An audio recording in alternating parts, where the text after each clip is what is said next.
Bueno, buenas tardes. El día de hoy nos encontramos con Andrés Felipe, al cual le vamos a realizar una entrevista sobre su vida personal y dos pruebas. Andrés, quiero primero aclararte que este es un espacio seguro y que los datos que tú me des a mí son con fines netamente académicos, no se van a utilizar con otro fin. No hay respuestas malas, no hay respuestas buenas. Si en algún momento tú te sientes incómodo por alguna pregunta o quieres no responderla, me lo haces saber y seguimos con la siguiente. ¿Listo? Vale. Quisiera primero preguntarte cuántos años tienes y con quién vives. Tengo 24 años y vivo con mi padre y con mi hermanita. ¿Cómo está conformada tu familia de origen? Madre, padre y mi hermana mayor. Ok, vamos a hablar un poco de tu familia. ¿Cómo describirías a tu madre? Una mujer muy social, muy extrovertida, una mujer con bastante carácter, muy buena mamá, muy buena amiga, buena hija y una mujer bastante ejemplar. Ok, y en cuanto a tu padre. También es una persona con bastante carácter, buen amigo, buen padre, es un muy gran ser humano que siempre intenta dar enseñanzas reflexivas de cómo debemos crecer como personas y aportarle a la sociedad, igual que mi mamá.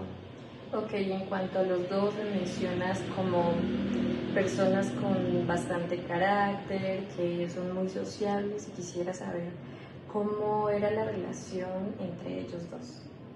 Bueno, pues ellos se divorciaron cuando yo tenía 9 años. En esos primeros 9 años yo veía una muy buena relación, eran un buen equipo. Pero pues después del divorcio la relación entre ellos básicamente terminó y casi no se hablaba. Y en ese lapso en el que ellos dos terminan, ¿cuál sentías más cercano? ¿Con cuál sentías más apego? Mi padre. Ok. ¿Hubo algún momento, hablando de la separación, en el que sentiste que uno estuvo protegiéndote más o más cercano a ti, más atento a ti? Y también quisiera que me relataras si hubo un momento en el que te sentiste solo y pues ninguno de los dos te apoyó. Pues al principio del divorcio digo yo, pues de pequeño lo pensaba así y hoy lo ratifico, es que hubo al principio una competencia, digámoslo así, entre ellos por ganarse mi cariño, claramente, porque como consecuencia del divorcio pues viene la custodia, ¿no? Pues yo por tener 9 años se viene el tema de la custodia y había una competencia al principio, pero obviamente después, a la segunda pregunta, esa competencia se torna en pensar ellos en el divorcio más que todo y pues en algunos puntos lo hablé más que todo como me sentía o los efectos en mí del divorcio era con mi hermana mayor, pero fue muy poco, entonces sí hubo un momento en los primeros 2 años del divorcio en el que ellos fueron muy atentos a ellos, a su divorcio, y pues hubo, digámoslo así, un poquito de ausencia por parte de ellos. Eso me hizo, por ejemplo, perder sexto, que era el que estaba estudiando en esos tiempos. Sí, entré a sexto al año siguiente que se divorciaron y ese fue el año en el que perdí ese año. Fue una de las consecuencias, yo era un poquito inquieto en clase. Ok, ahora que me mencionas sobre una pérdida académica, también quisiera relacionarlo con el tema del divorcio, ¿no? El tema del divorcio tiende a verse como una pérdida del núcleo familiar y quisiera preguntarte más acerca de este núcleo familiar y las pérdidas que han habido en ellos. ¿Ha fallecido alguna persona de tu familia o algo así? En 2016 falleció mi abuelo paterno, pues nosotros teníamos bastante relación con ellos, porque era una familia muy unida, siempre íbamos a visitarlo hasta antes, cuando estaban divorciados, antes de que se divorciaran mis padres. Y hace poco, hace 2 años aproximadamente, en 2024, falleció mi mamá de cáncer.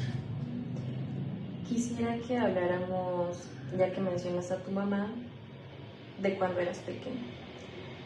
¿Cómo te recuerdas cuando eras pequeño? ¿Cómo me recuerdo a mí cuando era pequeño? Sí. Un niño muy consentido, inquieto, como decía ahorita, muy imperactivo, como se dice.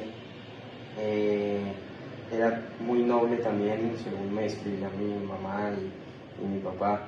Por ejemplo, me gustaba mucho, pues me gustaba comer galguerías, como decían, pero yo siempre terminaba compartiéndole a todo el mundo. Era muy cariñoso con mis tíos, con mis abuelos, con mi hermana, con mis papás. Era muy consentido, me gustaba consentir y ser consentido de pequeño. Y en la etapa escolar, ¿cómo fue tanto para ti como para tus padres ingresar al jardín, por ejemplo? Pues bueno, el jardín fue en una de esas casas de familia, digámoslo así, jardines en las casas de los barrios. A los 3 y 4 años estuve en esa casa con varios niños del barrio y solamente recuerdo que hubo una vez que mi mamá fue a dejarme y me dieron ganas de llorar porque no quería ir, pero el resto yo me sentía muy cómodo, era muy chévere el tema del kinder, pues me ayudó a relacionarme mucho con otros niños del barrio, a hacer amigos con los que no solo jugaba en clases, por así decirse, sino también pues fines de semana, pues siempre que estuviéramos ahí en el barrio jugábamos todos. Anteriormente te describiste como una persona inquieta. Quisiera saber cómo era tu relación con tus papás en cuanto a etapas más avanzadas. ¿Eras rebelde o te oponías ante la autoridad que ellos te daban, teniendo en cuenta que pues ellos dos ya no estaban juntos? Teniendo en cuenta que el divorcio se hizo al mismo tiempo de la transición entre mi infancia y mi adolescencia, pues sí, naturalmente, y también como perdí el año, por ejemplo, ahí digamos que puede interpretarse la primera etapa de lo que tú dices de rebeldía, fue que yo pierdo el año, a mí me dicen que yo había perdido el año apenas iniciando tercer periodo. ¿Por qué? Porque pues, las notas que saqué en los primeros 2 periodos eran tan bajitas que era básicamente imposible en varias materias recuperar el año. Entonces me dijeron, básicamente iniciando el tercer periodo, usted ya perdió el año y pues va a perder el cupo también en ese colegio, que era el Gustavo Jiménez de acá de Sogamoso. Ahí yo digo, ¿y yo para qué voy a seguir yendo al colegio si ya perdí el año? Mi padre, que no vivía conmigo, pues supo esa idea que yo tuve y no me dijo nada, pero mi mamá sí le molestaba porque pues, yo ya me iba a dedicar más o menos desde agosto hasta diciembre de ese año, enero y febrero, que volviera a entrar a otro colegio, a no hacer nada, porque era un niño, no me iba a poner a trabajar en nada de eso, entonces era básicamente a no hacer nada. Y pues ella me pedía en la casa que ayudara a hacer aseo, a organizar, a sacar la perrita al baño, pero pues yo no lo hacía, no tenía la intención, simplemente quería jugar Xbox, salir a algún internet en esos tiempos a mirar en las redes sociales y hablar con mis compañeros, o a veces mi papá me recogía y simplemente nos íbamos a dar una vuelta, a pasear, a visitar a mis abuelitos. Y eso a mi mamá le incomodó un poco, esa rebeldía, tanto que se generaron una que otra discusión al punto tal de que otra vez para esa época entró en competencia la custodia entre mi padre y mi mamá y pues ahí pasé a vivir con mi papá. Ok. Me mencionas algo de los oficios. Evidentemente había mucho tiempo libre porque ya no ibas al colegio y pues no le querías hacer caso a tu mamá. ¿Cómo reaccionaba tu mamá ante eso? O sea, ¿cómo eran los castigos? ¿Cómo ella ponía los límites de cuando no querías hacer algo, pues no le hacías caso? Bueno, pues ella me regañaba. O sea, ella, como te decía al principio, es una mujer de bastante carácter, entonces hablaba fuerte. Casi nunca mis padres me levantaron la mano, como dicen coloquialmente. De pronto fue por algo que hasta yo acepto, fue algo pasado, como responder de una manera muy grosera a alguno de ellos, pero la mayoría de las veces, incluyendo a lo que preguntas, la manera en la que reaccionaba era regañándome, con una voz bastante imponente, digámoslo así. Lo que generó una discusión una vez y fue pues que ya ella me echó un balde de agua fría mientras yo estaba a punto de meterme al baño. Pues eso fue lo que le molestó a mi papá y lo que generó que naciera otra vez el debate de que yo me fuera a vivir con él. En cuanto a eso, pues he notado algo, obviamente tú me confirmas si es verdad o no.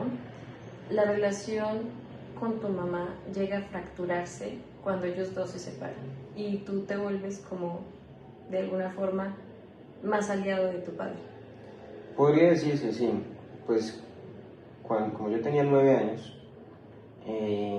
según entiendo, en esos tiempos la ley tenía determinado que si un niño tiene más de 7 años ya tiene la posibilidad de decidir con quién irse.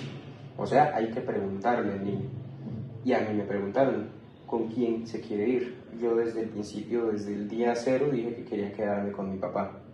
Eso generó, pues cuando mi mamá se enteró, digamos un distanciamiento, sí hubo una diferencia, como pues nos tratábamos 2 meses antes de que ellos se separaran, que ocurriera todo lo que generó la separación, tanto de parte de ella hacia mí como de mi parte hacia ella. Entonces sí, más que una alianza, un aliado de mi padre, pues yo me sentía más escuchado por parte de él me consentía mucho más. A eso quería ir y era, ¿qué motivó tu decisión de irte desde el inicio con él? No sé, la verdad, o sea, no recuerdo específicamente el motivo, pero hoy en día, ya después de haberlo vivido todo, pues puedo decir que el motivo era porque yo me sentía más cómodo con él. Yo sabía que él, pues cuando se separaron, mi mamá se quedó con la casa y demás, pero la arrendaron y se fueron a vivir a otro apartamento, y en ese apartamento era un apartamento de 4 habitaciones, y en una vivía un compañero del trabajo de mi mamá, en otra vivía un tío mío con su novia y con la hija de la novia, y en la otra habitación íbamos a vivir mi mamá, mi hermana y yo, mientras que con mi papá pues íbamos a vivir solamente los dos. Obviamente me iba a sentir más cómodo porque pues ese cambio tan repentino de tener que vivir con otras personas, así fueran conocidos o familiares, pues no me atraía muy bien, pero algo peculiar. Mi papá pues por el trabajo que en ese momento iba a iniciar no le generaba la posibilidad de estar conmigo. Entonces, a pesar de que yo dije que quería irme a vivir con él, pues en la primera medida de la separación yo me tuve que ir a vivir fue con mi mamá. Entonces viví con mi tío, su novia, la hija, el compañero, sí, en un mismo lugar. Y desde ahí pues yo, digamos que demostré, creo yo, la incomodidad, no me sentía bien. Obviamente yo tenía que ir a psicología por ser un niño que fue parte de una separación o de un rompimiento familiar, pues había que cuidar al niño. Entonces todo eso pues yo se lo procuraba contar a la psicóloga. Ok. Ahora vamos a abordar otra parte de Felipe y son los miedos. Cuando eras niño, ¿tenías miedos recurrentes o miedos específicos hacia algo? Lo único que recuerdo es los miedos a las pesadillas. Ok, ¿y qué pesadillas tenías? No, pues por ejemplo hay una curiosa y es... un día estaba durmiendo y pues tuve una pesadilla y era que se metía algún tipo de monstruo o lo que sea por la ventana de mi habitación y pues era muy feo y yo salí corriendo a la habitación de mis papás, eso fue cuando todavía no se habían separado y pues me fui a dormir con ellos. Desde ese día tenía un poquito me daba un poquito de temor dormir porque podía llegar a tener pesadillas. Y también pues era más que todo el tema de las noches, no me daba miedo dormir solo ni nada de eso, sino lo que podía pasar mientras dormía. Entonces una cosa eran las pesadillas y otra cosa era la policía. Yo escuchaba la sirena de la policía por el barrio y de una me despertaba y no podía dormir hasta que sintiera un poquito de seguridad o calma. ¿Y qué pensabas cuando escuchabas las sirenas? Que había peligro, o sea, yo decía, o sea, por algo están por ahí, ¿no? Pero me daba miedo, eran las sirenas de la policía. O sea, El ruido como tal. sí, o sea, si veía las luces, por ejemplo, por la ventana, no pasaba nada. Pero si escuchaba el ruido de la sirena de la policía, me asustaba mucho. En cuanto a esa pesadilla que tuviste y nombraste anteriormente, ¿la volviste a tener? Sí, pero ya después de adolescente, obviamente ya simplemente recordé que de pequeño la había tenido y que después de eso me daba mucho miedo volver a tener pesadillas como esa o como cualquier otra, una pesadilla, o sea, asustarme con un sueño, pero no, o sea, eran diferentes las pesadillas, simplemente me despertaba asustado porque sentía que me caía o lo que sea, pero era una pesadilla, me daba miedo ese sueño. Bueno, ahora quiero abordar un tema en cuanto a diferencias. Cuando eras niño, ponle en promedio unos 7 a 10 años, ¿sabías la diferencia entre niños y niñas? Sí, desde muy pequeño mis padres me enseñaron el concepto.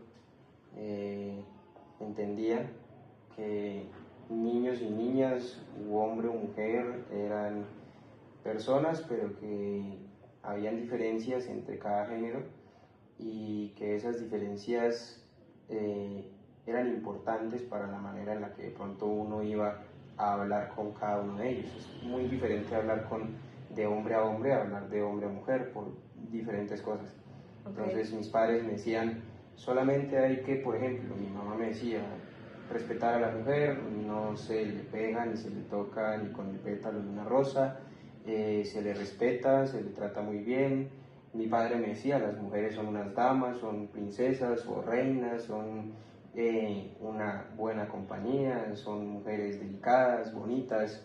En cambio los hombres son amigos, son personas que trabajan, son personas eh, que proveen, que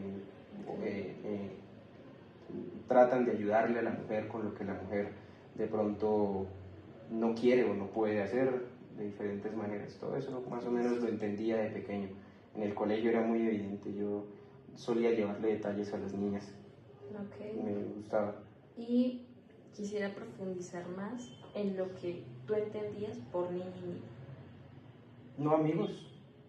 De pequeño yo decía, no, pues son amigos, una niña o un niño, pero tengo que aceptarlo. Desde muy pequeño yo decía, oye, esa niña está como bonita, pues lo voy a intentar hablar. Desde muy pequeño, desde el jardín, desde los 3 y los 4 años, se veía una niña que a mí me parecía bonita, yo le hablaba y le decía alguna palabra cariñosa o asertiva en cuanto a su belleza que a mí me parecía en ese momento. Vamos a hablar sobre la escuela. Nombraste un evento académico, pero quiero hablar también en general. ¿Cómo fue ese ambiente escolar para ti? Yo siempre me caractericé en el colegio por ser líder. O sea, mi opinión siempre era esperada no solamente por los profesores, sino también por mis compañeros. Desde primero hasta 11 procuré ser, por ejemplo, en el Gustavo Jiménez, pues era el presidente de curso o colaborador. En el Politécnico, que fue el colegio del que me gradué y el que entré después de haber perdido el año en el Gustavo Jiménez, existían otros conceptos que eran gestores de paz. Yo fui gestor de paz desde sexto hasta octavo. Estaba el coordinador, el tesorero, estaba el presidente de curso y también fui personero del colegio. En cuanto a todo este proceso que me contaste, que te gustaba ser líder, ¿cómo era para relacionarte con los chicos? ¿Tenías muchos amigos? Sí, bastantes, la verdad. Yo procuraba hablarme con todos. Con todos había que tener una relación, digo yo. Mi grupo de amigos, o sea, con los que me la pasaba todos los días, sí eran, digamos, 4 o 5 amigos de siempre. Pero con todos yo mantenía una buena relación, no había de pronto debate. Obvio, siempre hay uno que otro que de pronto es un poco más pasado, más cansón o más desordenado que uno, o personas que no conectan con la idea del grupo y que realmente se dedican a desordenar, pues con ellos sí no procuraba no relacionarme. Ok. Ahora vamos a abordar la etapa de la adolescencia. Y quiero principalmente que hablemos sobre tu cuerpo. Pues tenemos entendido que durante esa etapa ya hay muchos cambios en cuanto a lo hormonal.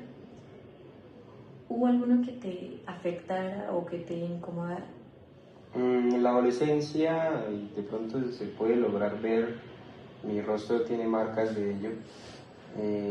Sufrí de acné desde los 12 años más o menos, y pues todavía por ahí hasta ahora estaban bajando.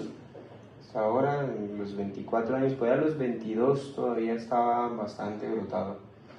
Y eso, por lo menos emocionalmente, me afectó bastante, porque pues, todos los días uno levantarse y verse al espejo y ver ese montón de imperfecciones, por así decirse, pues no me permitían salir con toda la confianza del mundo al colegio o a la calle.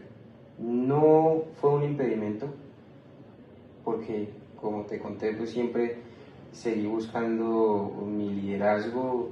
Estuve en la banda, por ejemplo, del colegio, y también fui el revolante mayor o el que dirigía el grupo de instrumentos que yo tocaba, a pesar de ese cambio físico que no me gustaba mucho. Por ahí el único limitante que me generó fue, por ejemplo, que casi no podemos encontrar fotos mías de los 12 a los 22 años. Casi nunca me tomé fotos ni publiqué en las redes sociales, mucho menos, pues porque obviamente en todas se veía las imperfecciones. Ahorita pues ya son cicatrices, existen cirugías y demás, pero pues ya pues uno crece, ¿no? Y uno sabe que no soy el único, de allá afuera hay un montón de gente que ha pasado por lo mismo. Y el bullying pues ya no se vive, en el colegio se vivió, había uno que otro que salían con sus apodos inanes, pero no me dejé amedrentar de eso, amedrentar de eso. Ok, logro entender que fue una experiencia compleja en tu vida y quisiera saber si además de ese cambio tuviste alguno más que te incomodara. No. ¿O ese fue como el que más te generó? Sí, no, el resto la verdad no, pues al principio de pronto yo sentí, ¿será que no voy a ser tan alto? ¿Será que voy a ser bien bajito? Okay. Sí, pero no, simplemente pues de un momento a otro, eso fue en séptimo, me acuerdo mucho, me pegué el estirón y pues ya estaba cómodo con mi altura y físicamente hablando con mi cuerpo, en todo el sentido de la palabra. Lo único era el acné. Bueno, ¿y cómo empiezan tus relaciones amorosas? Y junto a esto, quiero asociarlo con tu vida sexual. Ok. Pues mi vida sexual, la verdad, preferí desde muy joven iniciarla de una manera regulada, disciplinada, ¿sí? Controlada. No, a pesar de entender que uno en la adolescencia se le suben un poquito los humos en ese ámbito, preferí no hacerlo, sino hasta como los 18 años tomé la decisión pues ya de tener relaciones sexuales, a pesar de que antes se dio la oportunidad, más o menos en noveno en el colegio, o sea, más o menos a los 15 años, empecé a tener una que otra relación, podría decirse, una novia del colegio, en la que nos veíamos solamente en el colegio y ella también estaba en la banda, entonces nos veíamos también los sábados, pero era un noviazgo muy básico, simplemente nos veíamos, compartíamos, de pronto íbamos a comer algo juntos, pero nada más. Ella conoció apenas a mi papá, un sábado que fuimos a tomar algo en la misma cafetería después de salir de la banda, y yo conocí a su familia, pero era porque éramos compañeros del colegio. De resto no había como tal una formalización, y así pasó hasta los 18 años, con más o menos otras 2 personas, pero no hubo relaciones sexuales ni nada de eso. Ok. a los 18 tomé la decisión de tener relaciones sexuales con una pareja que tenía. ¿Y esa pareja estaba? Sí, ella sí ya fue, digamos, la primera relación estable que sí tuve. Ya ella conoció el hogar, mi familia, mis abuelos, mi mamá. Ya era una persona conocida por la familia desde hace muchos años, y su familia hasta antes de que nosotros naciéramos ya tenían relación, tanto la de ella como la mía, mutuamente. Entonces eso permitió que hubiera mayor comodidad entre ambas familias con nuestra relación, y pues eso terminó influyendo en la relación sexual. Ok. Me nombraste varias relaciones amorosas que tuviste. ¿Podrías retroceder, recordarlas todas y ver o detallar si en alguna o en varias relaciones notaste un patrón? O sea, como que te fijabas en algo en específico de la chica, o que si en cuanto al vínculo hubo algo que se repitió en las relaciones. Sí, de pronto, bueno, hablando de patrones, primero de mi forma de ser con ellas. Ok. Con todas siempre era la misma manera en la que yo las trataba. Como te decía hace un momento, pues como mis padres desde muy pequeño me enseñaron, yo procuraba consentirlas, demostrarles la importancia que tiene una mujer en mi vida, y más si es mi pareja, ¿sí? Entonces, que es una princesa, una reina, los detalles, que no se le toca ni con el pétalo de una rosa. Las discusiones, por ejemplo, yo solía manejarlas con el diálogo. Y ya frente a ellas, pues sí puedo decir que hay un patrón, por ejemplo, en cuanto al físico. Físicamente hablando, la mayoría de ellas tienen su parecido en algo. Me fijo mucho en su cabello, en su forma de hablar, su forma de vestir. Obviamente, pues mis padres me inculcaron en ser una persona bien vestida, elegante. Obviamente me gusta una mujer bien vestida, elegante, y en ellas me fijaba también en eso. Ok. Y también quisiera abordar un poco de cómo eres tú cuando una persona, ya que estamos hablando de relaciones, alguien que sea muy especial para ti, te decepciona o te traiciona o hace algo que pues para ti no está bien. ¿Cómo tú reaccionas ante eso? Pues antes, de pronto, como un buen adolescente desentendido de la lógica en muchas cosas, o del sentido común, pues terminaba generando polémica, ya sea solamente con esa persona o con el grupo o el círculo social al que pertenecemos. O sea, pues me quejaba, decía, no, pero ¿cómo se va a poner a hacer esto? Sí, aunque mira que sinceramente creo que gracias a Dios casi nunca me ha pasado eso. Las personas de las que siempre me he rodeado, y la sociedad de la que me rodeo en general, pues han sido personas, buenas personas. Pero obviamente ante esas excepciones, al principio sí, obviamente le daba mucha relevancia en mi vida emocional, digámoslo así, pero después entendí que, pues, si yo hice las cosas bien, por ejemplo, si hice todo en debida forma, pues no debería por qué preocuparme, ni mucho menos generar algún tipo de odio o rencor hacia esa persona. Entonces, procuraba mantener mesura y el diálogo. Siempre es importante el diálogo. Si ya la otra persona no quiere hablar, no hay ningún problema. Simplemente la relación se termina en ese momento, ya sea amistosa o amorosa, y si permite dialogar, muy seguramente, si fue algo muy grave en lo que me haya fallado, también la relación, ya sea amistosa o amorosa, termina, pero no termina en malos términos, valga esa redundancia. Hemos dialogado acerca de muchas situaciones que han sido complejas en tu vida y quisiera relacionarme un poco sobre cómo has manejado todas esas situaciones hablando emocionalmente, porque pasamos por el conflicto de tus padres, que fue la separación de los dos, lo cual tú evidenciaste que fue algo demasiado doloroso para ti. Uh-huh. Tenemos lo académico, lo que fue la adolescencia para ti, y ahora que estamos hablando de las rupturas y cómo has manejado eso, ¿qué impacto han generado todas esas cosas tan significativas en en tus emociones, en cómo expresas ahora y manejas tu intimidad emocional? Bueno, pues hablando directamente de mí sin el conocimiento, porque no soy psicólogo ni trabajo en ese área, pero desde mi propia perspectiva me he dado cuenta que sí he limitado de pronto a consecuencia de todo eso, o me he vuelto un poco más mesurado, como decía ahorita, reservado en cuanto a la manera en la que expreso mis emociones, ¿sí? También pues, según ahí sí los psicólogos, por ejemplo, a los que he tenido la posibilidad de comentarles mi situación, me diagnosticaron en su momento, como a los 14 años, ansiedad.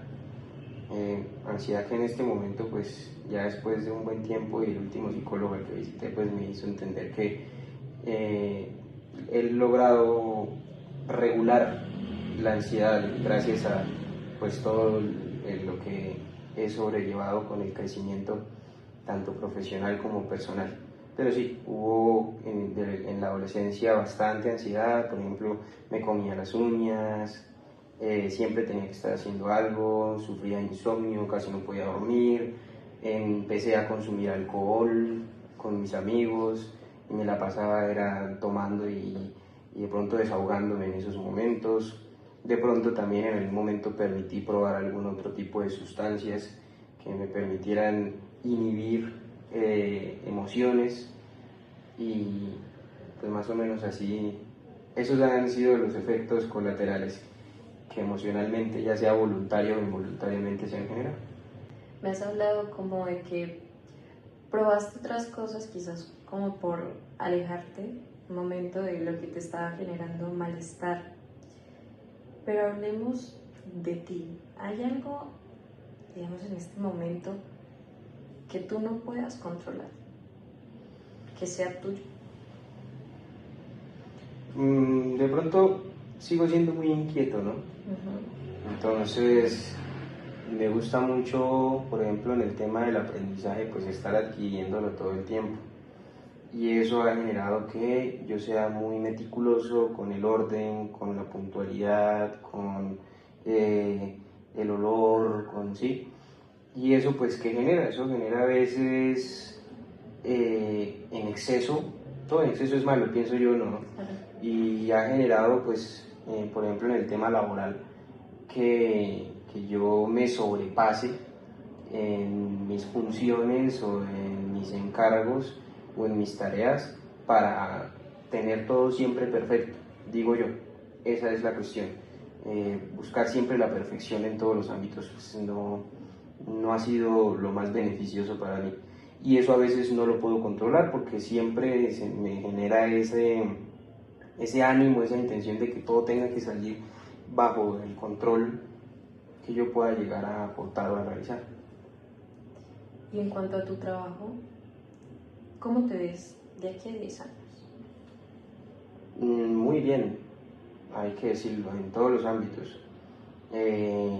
La empresa que creé, la profesión que tengo, la sociedad a la que pertenezco, yo creo que me va a permitir crecer lo suficiente para que dentro de 10 años tenga las estabilidades que una persona necesita, económicas, emocionales, familiares, relacionales. Todas esas estabilidades yo creo que en 10 años las tendré, si Dios quiere. Ok, me parece excelente la proyección que tienes en este momento. Ya para finalizar, ¿cómo resumirías tu vida en 3 capítulos esenciales que te hayan marcado y que te hayan permitido ser la persona que eres hoy? 3 capítulos. Bueno, el primero, el despertar, podría llegar a decirse. Okay. Despertar, el divorcio. El divorcio a mí me despertó muchas cosas, no mi divorcio, no el de mis padres. Fue un despertar porque pues, yo estaba muy pequeño y me hizo ese divorcio tomar conciencia de muchas cosas que a los 9 años de pronto si no se hubiesen divorciado pues no lo hubiese tenido, Claro. ¿sí? Entonces, el primero, el despertar. El segundo, la razón, podría llegar a decirlo. ¿Qué es la razón? Pues que ya después de haber estudiado, crecido y entendido muchas cosas, pues hay razón a lo que hoy en día me ha hecho tomar las decisiones, ya sea positivas o negativas, para llegar a donde estoy. Y tercero, el riesgo. Pues ya siendo un adulto profesional o un estudiante en su momento, siempre me arriesgué a aprender más, a crear una empresa, a invertir mi patrimonio en esta empresa, mi tiempo, mi conocimiento. Entonces esos serían los 3 capítulos: el despertar, la razón y el riesgo. Bueno, Andrés, ahora vamos a dar solución a las 2 pruebas. Son pruebas muy sencillas, lo que te dije en un inicio, nada está bien, nada está mal, todo bajo tu creatividad. Son pruebas de unos dibujos en donde vas a tener que dibujar lo que yo te indique. Te voy a pasar la siguiente hoja, un lápiz con borrador, pero trata de no utilizar el borrador. Okay. ¿Listo? El primer dibujo que quiero que hagas es un hombre bajo la lluvia.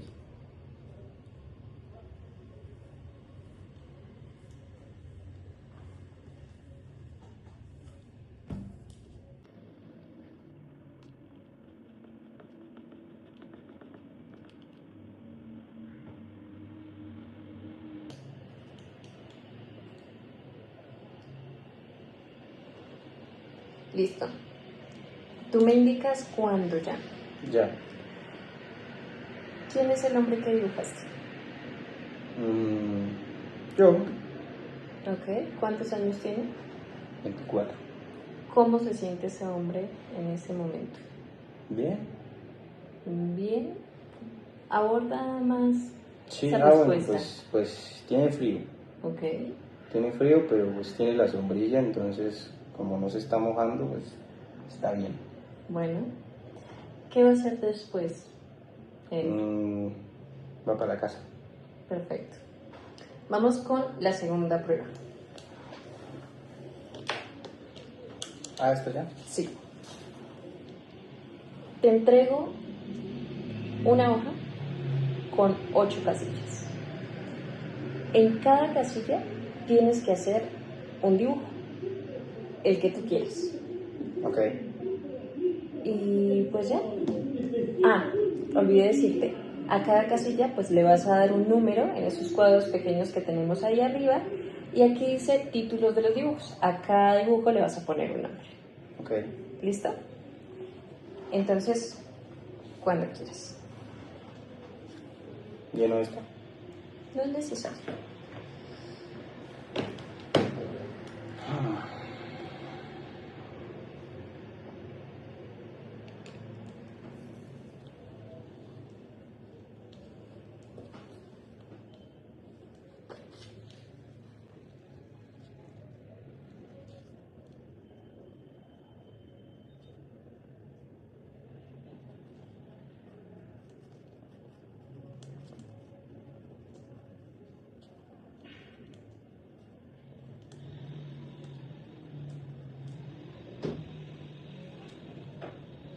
¿Sí?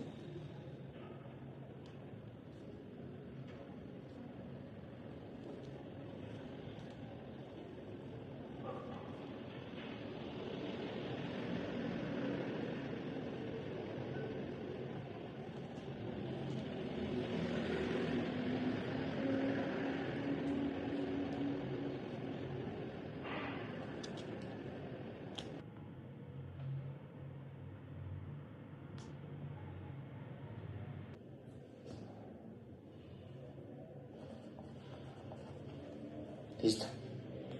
Bueno, Andrés, entonces eso ya sería todo. Muchas gracias por tu colaboración. Nuevamente te recuerdo que el video y la prueba, los datos que nos diste, son con fines académicos y no se van a utilizar en otro lugar.